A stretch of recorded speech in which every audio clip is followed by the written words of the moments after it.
Time to bring you sports here on News Prime. And we begin with boxing because Isaac Dogboe will be in action on the 25th of August. He's promised to knock out his Japanese opponent, Hidenori Otaki, when the two square off in Glendale, Arizona. He was speaking at a press conference today ahead of his departure to the United States to continue preparation for the fight. I sit here and tell you everything that I'm going to do this to Otaki, I'm going to knock him out, which I am going to knock him out. You know, there's no doubt about that. You can't say nothing away from Hidenori Otaki. He's an avoided fighter by many champions. 36 fights, 31 wins, 37 years old, 14 KOs, 2 losses, 3 draws. Hasn't lost a fight in 4 years. 9 fights in 4 years. 5 of them coming by way of knockouts. So you have to understand the guy is a compact fighter. He's strong. We are not taking him lightly. But the thing with us is that the people that many champions are willing to avoid, those are the people we want to fight. I believe that the battle is always the Lord. It's always the Lord's.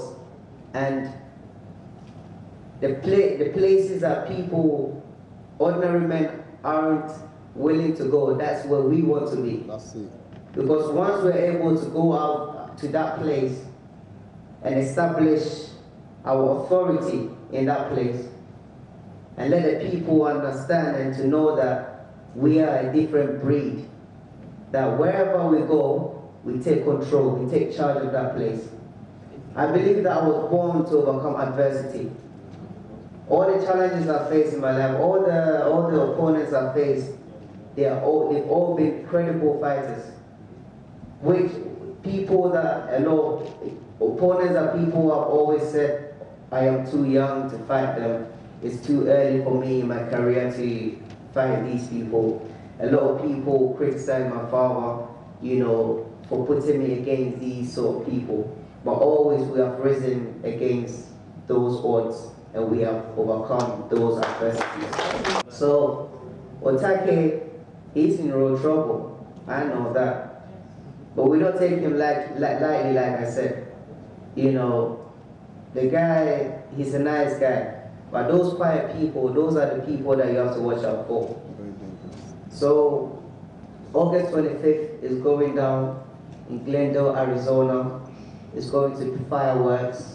You know, like I said, it's going to be rumble in the desert. And I can't wait. Bob Aaron, Top Rank Promotions, with Brian South Africa Promotions, these guys have done great to me and they're doing a hell of a job. So I would like to say thank you to you.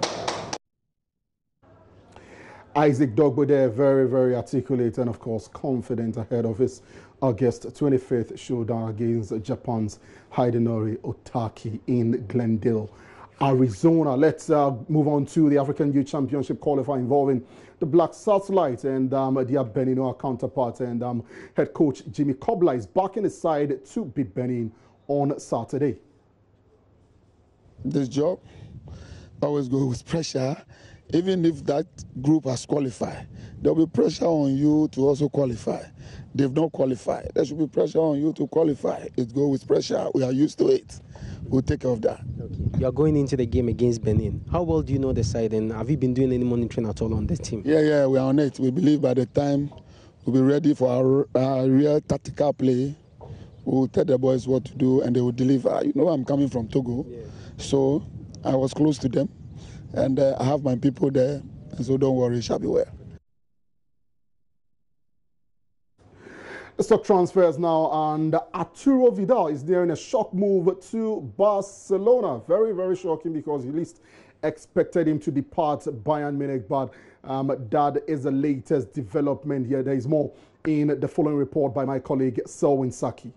Barcelona have reportedly agreed personal terms with Bayern midfielder Arturo Vidal ahead of a £27 million transfer. The Chilean international has also passed a medical ahead of a switch to the Camp Nou to bring an end to a 3-year spell at Bayern. Barcelona did look to Paris Saint-Germain star Adrien Rabiot as a possible option to strengthen their midfield, although the Ligue 1 club were said to be unwilling to let the France international go. Barca, as it appears, have turned their attention to Vidal instead. With the player now 31, there's little doubt that this transfer with a short term in mind for the Blaugrana. However, when Vidal is at his best, he remains one of the standout midfielders anywhere in the world. Following the departure of Paulinho and Andres Iniesta this summer, it's not a massive shock. Barca boss Ernesto Valverde has sought to strengthen his midfield options. Vidal is no stranger to the big stage either, having excelled in spells at Munich and Juventus. He's been on a title-winning team for the last 7 years in succession, with 3 of those triumphs coming in Germany and 4 in Italy. The midfielder brings so many positive attributes to a team. Vidal is such a dynamic player in all aspects, as he's tenacious in his tackling, direct on the ball, and capable of getting forward and scoring goals. Admittedly, he's not a quintessential Barcelona midfielder, as typically the Catalan club have focused their play in the middle, third round, technical ability and sharp passing. Still, last season they benefited from having a midfielder in Paulinho who would search forward from a deeper position in support of forwards. You sense that that's a role Vidal will seek to carry out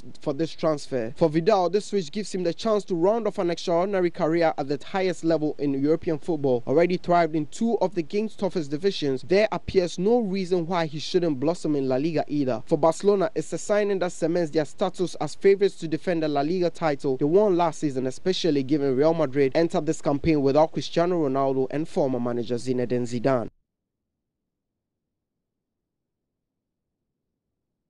Move that will be for Arturo Vidal. He would have played for 3 of the major powerhouses in European football, in Juventus, Bayern Munich, and of course Barcelona, if he completes that move. Let's get an update from the City Open, and Andy Murray is through to the quarterfinals after beating Marius Copley.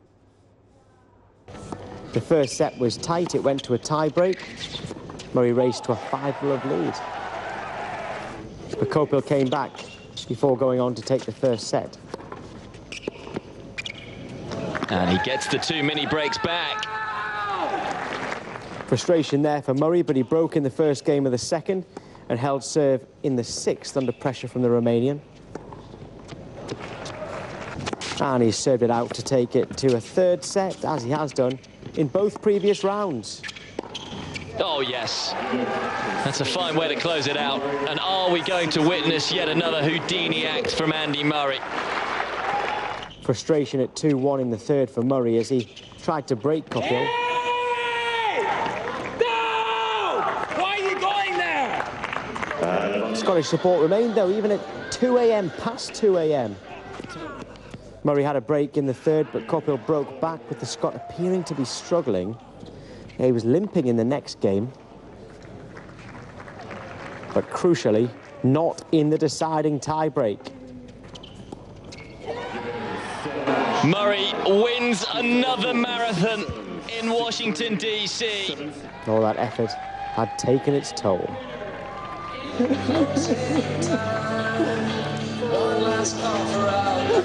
The former world #1 did compose himself to hand out shirts for the waiting fans. Good on him, although he was still tearful when he left the court. Those tears from Andy Murray tells you how much he's had to deal with in the last couple of years. Brings down the curtain on sports here on News Prime. My name is Hans Mensah Ando.